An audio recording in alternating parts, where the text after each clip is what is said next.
Hi guys! Panibagong araw, panibagong vlog! Maaga nga pala nga ako inisingan ni mama nga ngayon dahil nga magpunta nga daw kami sa SM para nga kunin yung pinagawa niya ng PSA nung last month. Kaya naman for the goang persons, nakikita nyo naman grabe. Ang lakas talaga nga ng ulan nga dito sa may town pero sa Ayala nga sobrang init nga talaga. Sinabi ko nga kay mama nga nung last kung pwede ako nga lang talagang kukuha nga nung sa SM yung PSA kaso nga hindi nga daw pwede dahil nga stricto nga dun at kailangan talaga nga na may ID at kailangan personal talaga kung sino nga nagpagawa nun. At dahil nga 10 AM pa naman binubuksan yung SM kaya naman naisip ka namin nga ni mama na magpupunta nga muna nga dito sa may Fourth Pillar. At buti na nga lang talaga nagpagkarating nga namin nga dito sa may Fourth Pillar hindi na nga talaga maulanan at naiinitan na nga talaga kaya naman ito. At medyo mainit na nga talaga. Grabe, nag-ulan na nga talaga pero grabe ang init nga pa rin talaga ng panahon. Pagkarating nga namin nga dito sa may Fourth Pillar agad naman nga kami nagsindi ng kadela at eto nagdadasal nga. Pagkatapos nga namin nga dito sa may Fourth Pillar dito na nga kami bumili nga ng bag at syempre may nakita nga akong electric pan dahil sobrang init talaga ay dako dito talaga ako unang nagpunta mga jay. Pinabili ko na nga lang muna nga dito nga si mama kung ano ang gusto niyang bilhin dahil nga mamaya pa naman 10 at 9 plus pa nga lang talaga ito at ito na nga after ay ito na nga pumunta na nga kami nga dito sa may SM at sakto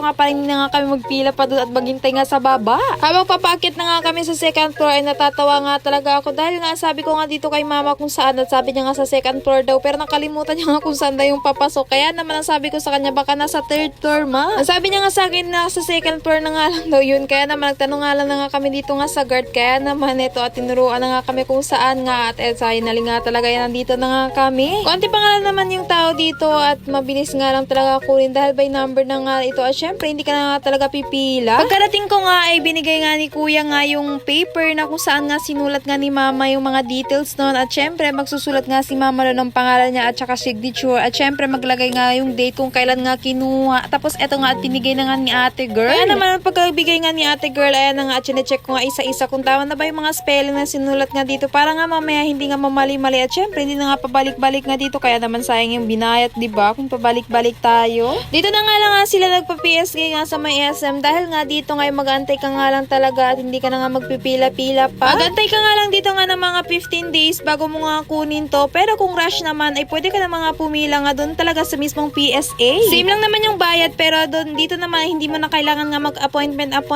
pa. Kaya naman after nga namin nga dito sa may PSA eto naman na pumunta nga ako dito kung saan magpapaserok at syempre magpapaliminate ka dahil nga sa requirements nga ni Papa. Then after naman nun ay dito nga kami dumiretso nga sa may Youngmart dahil nga magbili nga daw si mama ng calculator dahil nga yung calculator niya nga sa tindahan ay nawala mga te ay ewan ko ba. Then after nga eto naman pumunta nga kami dito nga sa may palengke dahil nga wala na nga siyang stock ng mga bulat nga na ibebenta nga dito nga sa may tindahan nga namin at syempre nakita nga namin nga dito si Auntie Gloria na taga doon nga sa amin sa bukid kaya naman hello auntie at syempre nagchika-chika ang mga bebekals na yarn. Hindi talaga mawawala mga chikables na yan kung matagal na nga talaga hindi nagkikita-kita mga jay. At ito na nga papauwi na nga kami at sinundo nga kami nga ni kuya kaya naman dito na lang muna ang ating mini vlog for today's video mga guys. Salamat sa panonood and see you again sa next vlog. Bye bye!